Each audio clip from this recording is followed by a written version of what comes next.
Are the newly promoted teams in the EFL Championship exceeding expectations in the early going? Get your thoughts in via the comments on Portsmouth, Derby and Oxford, who between the three of them have faced some pretty tricky opponents so far. There's been plenty of goals going in and a couple of wins on the board. Is this good news for maybe a long-term picture for the promoted clubs? Stop the count is probably what all fans of those three clubs say when they see the current league table, admittedly, only after 2 games. Oxford up there in 8th, Derby in 12th, Portsmouth in 15th. I have kind of a long-held theory on teams that are promoted upper league that you do tend to get a bit of advantage in the first 6 to 8 weeks, hopefully to international break 2, certainly up to international break 1, whilst you would think winning momentum and other teams changing managers and having plenty of ins and outs would allow a promoted team to be a little bit more stable and maybe a little bit more functional in the early going. It's always good to leverage that.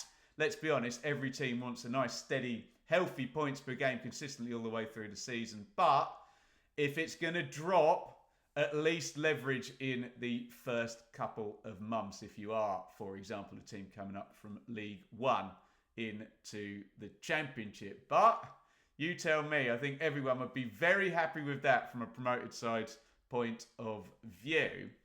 Let's go in individually on the 3 teams then. We talk about Oxford first, and I've put Ruthless Oxford, that I'm nicknaming them. That's kind of after watching the playoff final, Oxford against Bolton, where we saw a really good display of sort of tournament football, of kind of sitting in and striking and being very decisive with the ball, but pretty stiff and hard to play against without it. And we have seen that in the first 2 games for Oxford against Norwich and against Coventry.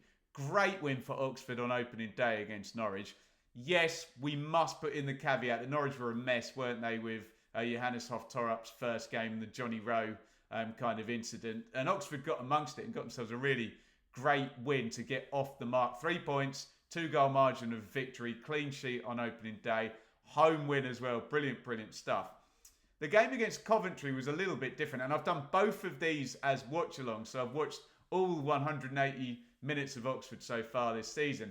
Oxford were quite significantly second best in terms of most of the underlying numbers in my eye test, but by God, they hung in there. And when you go to minute 95 and you're giving away a goal from a horrible back pass and a big mistake, you're probably coming away thinking, despite maybe Coventry being, the better side on the day, you could have come away with a point. So I think it's a really encouraging start from Oxford, with the 2 mitigating factors of, having a run at Norwich, who were in a bit of a state, and, that Coventry game on another day could have been a couple of goals margin of victory. But you want to hang in there, you want to be in games and get points when you can. And what encourages me most about Oxford so far is, as I say, the ability to be ruthless. And when they do get in positions, play forward, pass forward, run forward, make chances, take shots, you will get goals if they're as focused and decisive as they have been so far. So I'm liking what I'm seeing from Oxford thus far. Derby is a little bit different, to be honest. And the great news for the Rams is they've got a win on the board against Middlesbrough. But there is context to that victory, we have to say. I did Derby also as a watch-along on opening day, or opening Friday even, opening day -1 if you want to call it, against Blackburn. Not good, okay? Not good. 4 goals conceded, got back in the game and then crumbled as well. So, yeah, didn't like what I saw on opening day from Derby, and it was vital they had some kind of performance against Middlesbrough, and they got a win, which is fantastic. And I mentioned these promoted teams getting results against good sides. Middlesbrough are a good side, expected to be kind of back towards the playoffs where they were 2 seasons ago, if not last season, but they did finish well last season as well. But everybody's looked at the evidence and the clips and the numbers from that game and knows it was a bit of a smash and grab early with that Caden Jackson goal again. Another crazy mistake. So I'm very pleased that Derby have got a win on the board. But I've got to say, guys, I think of the evidence from the 3 teams, and it's not incredibly concerning to have 3 points after 2 games, but I think the most concerns I've got on the evidence of the first 2 games is probably from Darby. Let me know your thoughts on that, and hopefully, for Darby fans' sake, that hopefully righting itself as we go forward. Portsmouth, I've put there as the subheading, difficult data, because on the one hand, if you'd said to me at the start, before we kicked the ball, right, you're going away to Leeds, Year 2 parachute team, massive expectation, huge stadium, blah, blah, blah. And at home to Luton, Year 1 parachute team, say exactly the same things in terms of the squad there.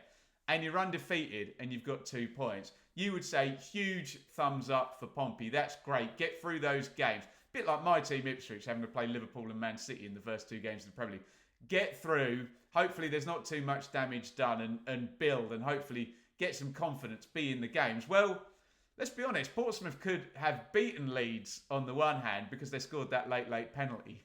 But again, context is king in that game. That also could have ended about 5-2 to Leeds, couldn't it, looking at the numbers. So it's very difficult data to judge. And then when we come to the Luton game, yes, brilliant that you've drawn against the Year 1 parachute team there, but John Massinio said it himself. The game got completely kind of thrown into flux, and Portsmouth tactics did, by the red card to the Luton keeper, Thomas Kaminski, early in the game, which, according to Massinio, completely wrecked the pressing patterns and the tactical strategy that Portsmouth had worked on. So it's difficult data to judge because it's so crazy, the numbers against Leeds in the 3-3 draw and the amount of chances Leeds created and that Portsmouth survived. You could stick chances in the net.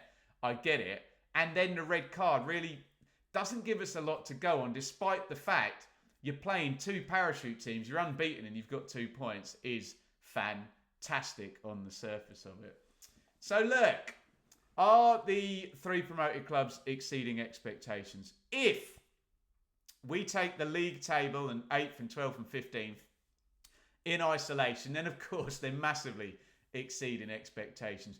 Should we take the league table in isolations? No, we should never do that. Should we do that after 2 games? We should absolutely not do that. So we've got encouraging factors. The league table, goals going in is great. 4 for Oxford, 3 for Pompey already, 3 for Derby already. That's great.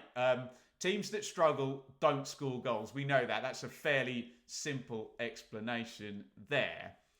That's the good stuff. The eye test puts us a bit more in the middle, doesn't it? And we can throw in mitigating factors of Norwich being a mess against Oxford, and Coventry could have gone a bit further the other way. Blackburn Derby was not good, and Derby's win against Borough was maybe a little bit fortuitous.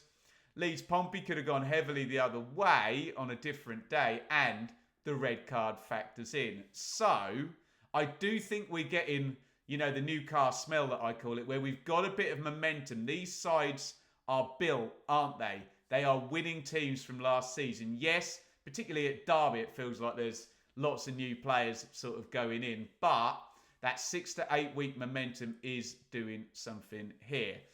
I would say I'm probably most impressed with Oxford so far, that I can see a very definitive identity. And Des Buckingham looks like a good tournament manager, doesn't he? I know we're talking about a league, but if you're going to lose games, which you will be as a promoted side, then the ability from the sideline just to tweak and get what you can out of every game could be vital. As I said, I'm probably most worried about Derby just on that Blackburn game, but I think there's time to write it out. And yes, they have got a win, albeit a fortuitous one. And Portsmouth, I'm going to throw my hands up a little bit because of the difficult data.